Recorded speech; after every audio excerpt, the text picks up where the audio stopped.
오늘 제가 여러분에게 드리고 싶은 말씀은 행복으로 들어가는 문을 좀 열어드려야겠다 이렇게 생각하면서 오늘 말씀을 나누려고 합니다. 첫 번째 드리고 싶은 말씀은 행복으로 가는 출입문을 모르고 산다는 거예요. 행복의 문인 줄 알고 문을 열고 들어가 봤더니 결코 행복하지 않은 그런 삶을 살아가더라는 거예요. 이제 성경에 보니까 마태복음 7장 13절 이하에 보니까 두 가지 문이 나옵니다. 첫 번째 문은 좁은 문으로 들어가라. 좁은 문을 소개합니다. 두 번째 나오는 얘기는 멸망으로 인도하는 문이 있는데 그 문은 길이 넓기도 하고 문이 넓어서 들어가는 사람이 굉장히 많이 있다고 말을 하고 있습니다. 자, 좁은 문으로 가는 사람은 숫자가 적어요. 그리고 그 문에 들어갈 때 행복이 있는 줄 모르고 들어갔는데 들어가 보면 그 속에는 생명이 있는 거야. 행복이 있는 거야. 그 속에 들어가면 만족이 있는 거예요. 근데 많은 사람은 넓은 문으로 들어갔어요. 넓은 길을 가는 거예요. 그런데 가보니까 거기에는 행복이 없더라는 거예요. 생명이 없더라는 거예요. 여러분, 지금 우리가 살고 있는 주변의 많은 사람들의 공통점은 넓은 문으로 가는 거예요. 편안하니까. 또 넓은 길로 가는 거예요. 많은 사람이 그리 가니까. 문이 넓고 길이 넓은 쪽으로 대다수의 사람이 그렇게 살아가는데 결코 그 속에 행복이 없다는 거예요. 그럼 많은 사람의 삶의 행복을 위한 공통점을 어디서 찾느냐 하면은 일단은 다른 사람보다 더 내가 멋있어 보여야 되는 거예요. 근데 그렇게 가보니까 그 속에는 진짜 행복은 없더라는 거예요. 그런 것들이 약간씩의 기분 전환을 주고 행복을 어느 정도 느끼게 해주지만은 그게 영구적으로 행복하지는 않더라는 얘기예요. 그래서 많은 사람들이 그 속에서 실망을 하고 또 허무하게 그 속에서 목마르게 인생을 그렇게 지쳐가며 사는 거예요. 사랑하는 여러분, 좁은 문에 행복이 있어요. 좁은 길을 가는데 행복한 거예요.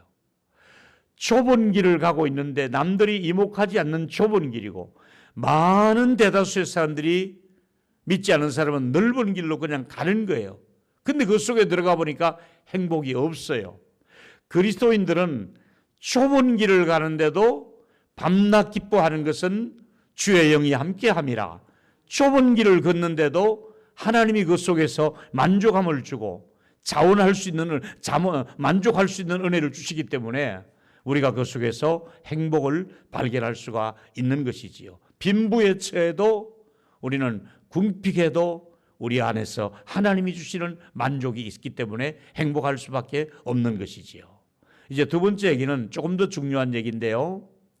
두 번째 얘기는 소유를 많이 하면 행복한 줄 알았는데 주는 자가 행복하다고 성경은 말하고 있는 거예요. 많은 사람들은 많이 소유하면 행복하다고 생각했더니 아니에요. 그게 사도 바울이 가르쳐 주죠. 사도행전 20장 35절에 보니까 범사에 여러분에게 모범을 보여서 내가 수고했는데 그게 뭐냐면 수고를 뭐 때문에 했냐면 약한 사람을 돕는 일을 위해서 수고했다. 여기 행복이 있어요. 약한 사람을 돕다 보면은 도움을 받는 분도 감사하지만은 도와주는 그 사람이 행복해지는 것이고요. 더 바울은 핵심적으로 한 말이 뭐냐 하면 받는 것도 좋지만은 주는 자가 훨씬 더 행복하다고 말씀하는 거예요. 여러분 이미 많이 경험하셨을 거예요. 여러분이 받으실 때보다도 여러분의 소유를, 여러분이 아꼈던 것을 여러분이 좀 모아가지고 보람있게 누군가를 도와주고 썼을 때, 남에게 주었을 때 얼마나 그게 행복이 우리 안에서 솟아나는지 몰라요. 사랑하는 여러분, 여러분에게 두 가지 요소를 말씀드릴게요. 행복과 관계되는 거예요. 첫 번째는 뭐냐면은 가족하고 친해야 돼요. 또 친구들하고 친하게 지내야 돼요.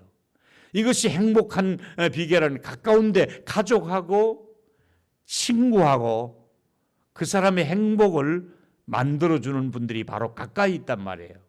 여러분, 할 수만 있으면 가족은 자주 만나야 돼요. 따로따로 식사하지 말고 가족하고 식사하는 시간을 자주 좀 가지세요. 자꾸 가족과 같이 서로 정을 나누어야 돼요. 떨어져 있는 가족이 있으면 얼굴을 자주 보셔야 돼요. 손자들, 손녀들, 며느리, 사위 자주 만날수록 그 속에서 행복이 있는 거예요. 귀찮고 힘들다고 해서 자꾸 거리 두지 마시고 가족은 자주 만나야 돼요. 그리고 친구를 자주 만나야 돼요. 혹시 여러분 중에서 친구들이 지나치게 자꾸 카톡이 오거나 또 많은 문자가 오거나 또 이것저것 자꾸 올리면 그걸 귀찮아하면 안 돼요. 아, 나하고 관계된 사람이 이렇게 많이 있구나. 서로 이렇게 나누라고 주는구나. 저는 하루에 받는 이 카톡이나 이 문자가 수십 통이 돼요. 어떨 때는 막 수백 통이 돼요. 저하고 관계된 공통의 그 단체되는 곳에서 자기는 한 번 올리지만 받는 사람은 여러 번이잖아요. 그래도 어떤 날은 그걸 조금 짜증나다가도 그래도 나하고 관계된 사람이 이렇게 많구나. 나하고 이것을 나누고 싶어 하는구나.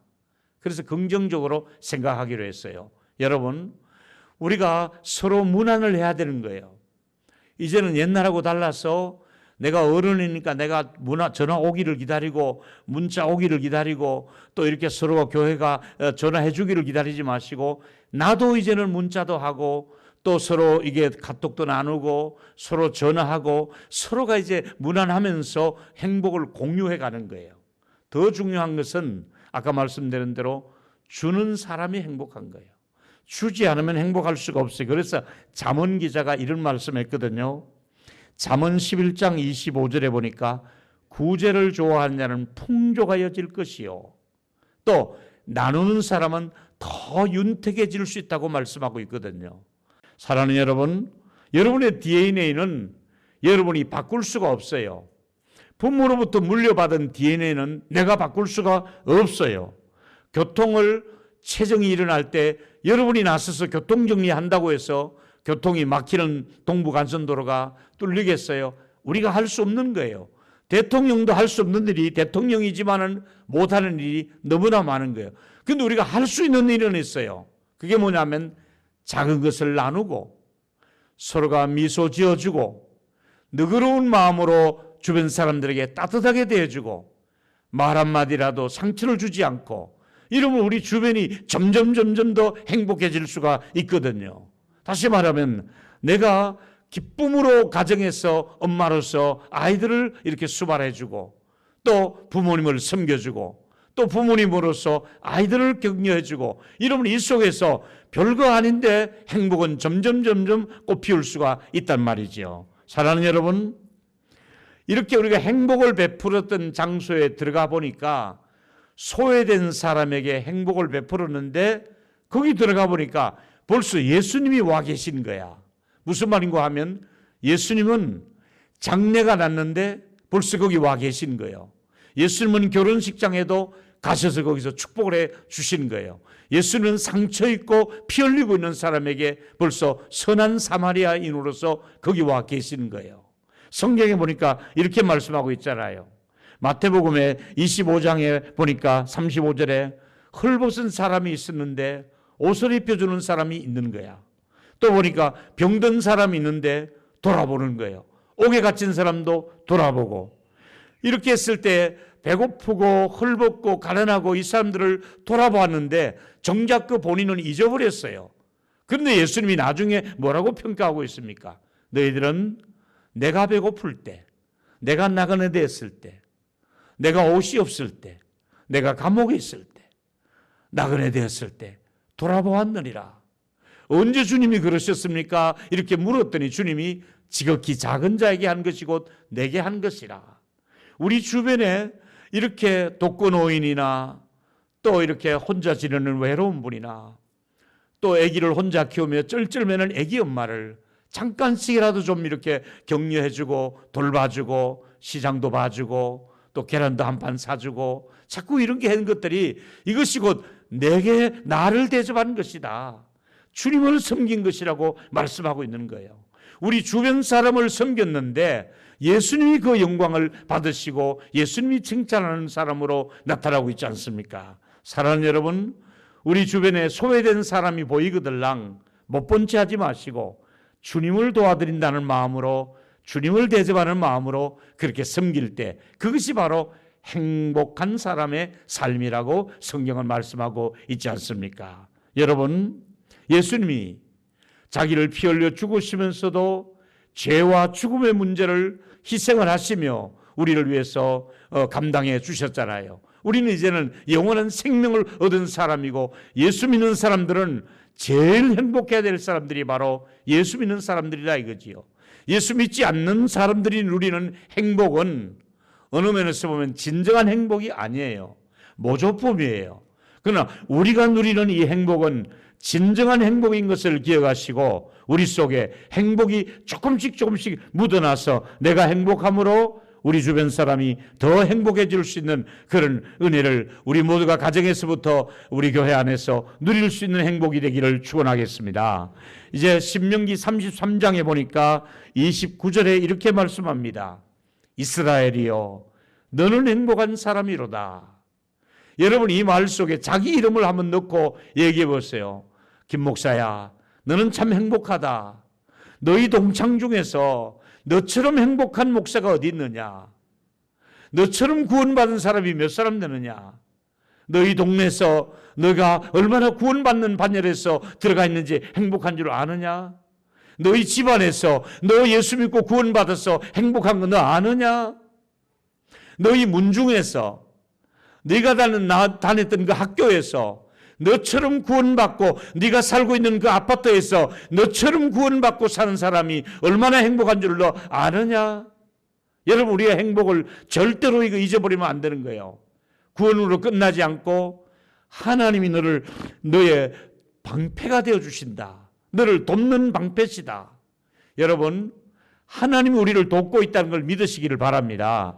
그래서 구원받은 걸 감사하고 또 우리를 도와주신 하나님께 감사하며 너는 행복자로다, 이렇게 말씀하고 있잖아요.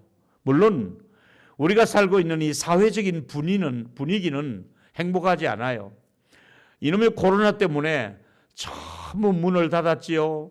또 거리 유지해야 되지요. 우리가 마음껏 뭐 할 수 있는 게 없잖아요. 그럼에도 불구하고 세상 사람들은 분노하고 있고, 세상 사람들은 지금 분노 조절이 안 되잖아요. 저도 참 힘든 한 해를 보내는 거예요. 그런데도 우리 안에는, 우리 믿는 사람에게는 이렇게 살아가면 행복하다고 하나님의 말씀이 계속해서 우리에게 권면해 주는 게 있어요. 이제부터 그 얘기를 좀 더 구체적으로 세 번째 얘기로 한번 나눠보겠습니다. 세 번째는 성경을 자세히 보면은 서로 이렇게 하라, 그러면 행복의 문이 열린다고 말씀하고 있는 거예요. 이 행복의 문은 이렇게 살면 행복하다고 말씀하는 거예요. 첫 번째가 뭐냐면 서로 덕을 세우라는 거예요. 우리가 행복하려면 가정에서나 직장에서, 교회에서 가장 먼저 해야 되는 게 그 사람이 덕을 세우고 있는가, 덕스러운 분인가, 이게 아름다운 미덕, 정말 덕을 세우는 사람이 있는 곳은 가정도 교회도 이 사회도 따뜻해지는 거예요. 거기 보니까 데살로니가 5장 11절에 보니까 덕을 세우라고 말씀하고 있잖아요. 뿐만 아니라 두 번째는 서로가 참아야만이 덕을 세울 수 있다고 에베소 4장 2절에 말씀하고 있어요. 여러분, 이렇지 않습니까? 모든 겸손과 온유로 하고 오래 참음으로 사랑 가운데 서로 용납하라. 여러분, 지금까지도 여러분이 잘 참아오신 분들 감사합니다. 이제도 우리가 남은 생활을 참는 사람은 결국은 행복한 쪽으로 가는 거예요. 근데 참지 못하면 결과는 불편해지는 거예요. 참으면 행복의 길을 가는 거예요. 참으라고 말씀하고 있어요. 뿐만 아니라 세 번째는 서로 남을 더 낮게 여기라. 빌립보 2장 3절이죠. 나보다 남을 낮게 여기라. 남을 낮게 여기는 것이 겸손의 시작이거든요. 주변 사람을 더 낮게 여기라. 또 조금 있다 보니까 서로가 아름다운 말씀 가운데 문안이 있잖아요. 아까도 말씀드렸지만은 문안 인사가 오면은 톡으로 오든 문자로 오든 전화로 오든 그러면 나도 문안할 줄 알아야 되는 거예요. 서로 문안하라. 문안 받고 끝내지 마시고 서로 문안하는 것이 말씀하고 있는 거예요. 너희는 거룩하게 입맞춤으로 서로 문안하라. 그러므로 모든 교회가 다 너에게 문안하느니라. 서로가 무난한다는 것은, 안부를 묻는 것은 이것도 하나의 덕을 세우고 행복한 삶의 기본이라고 할 수가 있겠지요. 좀 더 보니까 서로 기도하는 거예요. 기도해야만이, 서로 병 낫기를 위해서 기도하라고 야고보서에 말씀하신 것처럼, 제가 여러분 약속한 대로 여러분들이 내어주신 사진, 또 가족 사진, 또 그전에 받았던 개인 사진들을 놓고 제가 기도를 시작하고 있어요. 어느 날은 그 사진을 보면서 한 분 한 분 그 마스크를 벗은 얼굴을 보며 기도할 때 막 눈물이 쏟아져요. 어떨 때는 또 가족들을 보니까, 아, 이 집의 남편이 이렇게 짝이 되는구나. 그리고 또 이 집의 아이들이 이렇게 컸구나. 또 어떤 집은 굉장히 대가족이 다 한꺼번에 모여서 사진을 찍어주신 분도 있고, 또 따로따로 사진을 찍었지만은 같이 또 이렇게 연결해서 보내주신 얼굴 하나하나를 놓고 기도 제목 하나하나를 가지고 제가 하나하나 기도한 적이 있습니다. 앞으로도 계속 할 겁니다. 여러분, 제가 기도는 서로 위해서 하라는 거예요. 셀원들을 위해서, 또 여러분이 저를 위해 기도하는 것처럼 저도 여러분을 위해서, 장로님들을 위해서, 권사님, 집사님들을 위해서, 셀리더들을 위해서 기도하고 있습니다. 서로 위해서 기도하라. 그래야만이 서로가 행복을 키워나갈 수가 있기 때문에 그런 것이지요. 또 보니까 서로 섬겨라, 이렇게 말씀하고 있어요. 형제들아, 너희가 이 자유를 위해서 부르심을 입었으니 서로가 종노릇하며 섬기라고 말씀하고 있습니다. 서로가 부부간에 또 친구들 간에 서로 섬겨주라는 얘기죠. 조금 더 나가서 보니까 서로 용납하라. 서로가 용납하라. 조금 더 나가 보니까 서로가 권면하라. 굉장히 계속해서 말씀은 하고 있는 거예요. 또 보니까 서로 용서하라. 용서하지 않으면 행복할 수 없기 때문에 용서하는 일도 서로 용서하라. 또 마지막으로 보니까 서로 사랑하라. 요한일서 3장 11절에 보니까 서로 사랑할지니, 이건 처음부터 너희들에게 전한 소식이 아니냐. 사랑을 빼고는 행복할 수 없으니까 서로 사랑하라. 자, 이런 것들이 우리 모두를 행복을 공유하게 하는 기본적인 말씀이 되는 것들입니다. 이제 계속해서 이런 말씀을 몇 주 동안, 넉 주 동안을 제가 말씀을 나누기를 원하고요. 제가 오늘 행복에 관계되는 성경은 제가 좋아하는 신명기 10장 13절의 말씀과 함께 여러분을 선포하겠습니다. 읽겠습니다. 한 번 더 읽습니다. 시작. 내가 오늘 내 행복을 위하여 내게 명하는 여호와의 명령과 규례를 지킬 것이 아니냐. 오늘, 명령은 오늘로 되어 있습니다. 현재형입니다. 오늘 내가 너에게 말씀을 주지 않았느냐. 너의 행복을 위해서 말씀을 주지 않았느냐. 네가 행복하기를 원하느냐? 말씀을 붙들어라. 너의 행복은 말씀을 떠나서는 있을 수가 없다. 오늘 너의 행복을 위해서 내가 말씀을 주었으니 그 말씀을 붙들고 행복을 다시 찾아라는 것입니다. 잃어버린 행복, 나를 위해 주신 말씀을 붙들고 그 율례를 지켜나갈 때 행복하다고 말씀하고 있으니까 행복의 교과서는 성경입니다, 여러분. 성경을 떠나서는 행복할 수가 없습니다. 그래서 행복의 교과서를 붙들고 읽기도 하고, 또 큐티 나눔지를 가지고 큐티도 하시고, 또 거기다가 필사를 하기도 하시고, 말씀을 붙들고 살면서 행복을 거기서 찾아야 된다는 얘기죠. 여러분, 말씀을 지킬 때에 행복의 문 속에 말씀을 지키라는 말씀이 반드시 들어가 있는 거예요. 계속해서 여러분, 불안하게 사시겠습니까? 계속해서 여러분 염려하며 사시겠습니까? 지금 살기 힘들어하는 소리가, 신음소리가 우리 주변에서 많이 들리고 있습니다. 많은 신음소리가 들려오는 이때 우리는 그래도 그리스도인 아닙니까? 우리는 항상 기뻐하라, 쉬지 말고 기도하라, 범사에 감사하라, 지난주에 말씀을 드렸지 않습니까? 그리고 또 제가 송구 영신 예배 때 자기 아들을 아끼지 않고 내어주신 하나님께서 어찌 그 아들과 함께 우리에게 좋은 것으로 은사로 주지 않겠느냐. 아들도 우리를 위해서 주신 그 하나님께서 또 그 하나님이 나의 아버지가 되신다고 말씀을 드렸고요.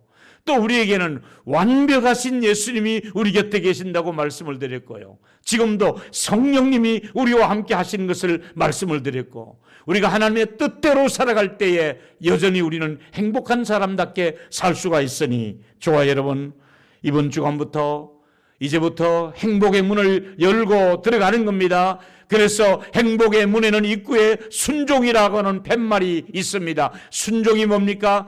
들어가도 나가도 복을 받게 하는 비결입니다. 토지 소산 우양가족 떡반죽 그릇이 복을 받게 하는 비결입니다. 순종하니까 내 자녀들까지 복을 받는다고 말씀하고 있습니다. 순종하면 나라 전체가 복을 받고 민족이 복을 받고 세계 민족 위에 뛰어난 민족이 된다고 했으니, 여러분 순종의 문을 열고 들어가시면 행복은 여러분의 것이 될 줄로 믿습니다. 그래서 오늘 저와 여러분, 이제 다시 한번 질문을 드리겠습니다. 여러분이 정말 한 해 동안 여전히 우울하고 기분 나쁘게 사시겠습니까? 아니면 이왕 우리가 코로나 때문에 많은 것이 불편하지만은 그래도 이제는 기쁨을 조금씩 키워가리라. 그래서 이제는 좀 행복을 향해서 내 행복을 한번 넓게 한번 살아보자. 그래서 저와 여러분, 여러분의 속한 가정과 교회에서, 여러분의 개인적인 삶에서 이번 주간부터 행복을 조금씩 더 넓혀가셔서 많은 행복을 소유할 수 있는 저와 여러분이 되기를 주의 이름으로 축원하겠습니다. 이제 계시록 3장 20절 이하에 보니까 주님이 문 밖에 서서 두드리고 있다고 합니다. 어서 주님에게 문을 열어드려야 됩니다. 예수 그리스도가 여러분의 문 밖에 계시지 않도록 예수님 내 안에 오십시오. 나의 식탁에 좀 오십시오. 나의 가정에 좀 오십시오. 우리 교회 안에 오셔서 나와 더불어 먹고 마시며 행복할 수 있는 은혜를 달라고, 예수님을 문 밖에 세워주지 말고 예수님을 초청해서 예수님과 더불어 행복하게 살 수 있는 저와 여러분이 되기를 축원하겠습니다. 결론을 이렇게 준비했습니다. 첫째로 좁은 문입니다. 행복하기 위해서는 넓은 문이 아닙니다. 좁은 문입니다. 좁은 길입니다. 그래도 그 속에 행복이 있다는 것을 발견하시기를 축원하겠습니다. 두 번째는 나누어 주는 겁니다. 주는 자가 복이 있다 그랬습니다. 우리 주는 훈련합시다. 작은 것부터 나누기 시작합시다. 우리와 한 해 동안 그 아프리카의 난민들에게 남수단 아이들을 정말 아이들이 잘 자라고 있고 공부를 잘하고 있다는 얘기를 들을 때 얼마나 감사합니까? 주는 교회가 됩시다. 선교사를 돕고 농어촌의 교회를 돕고 장학헌금을 드리고 우리 모두가 작은 정성이지만은 주는 교회가 행복한 교회인 줄을 믿고, 또 마지막은 순종이잖아요. 반드시 행복은 순종이라고 하는 문을 통과할 때 그게 행복이 있는 것을 기억하시고 우리 한 해가 더 행복해지는 교회와 가정이 되시기를 축원하겠습니다.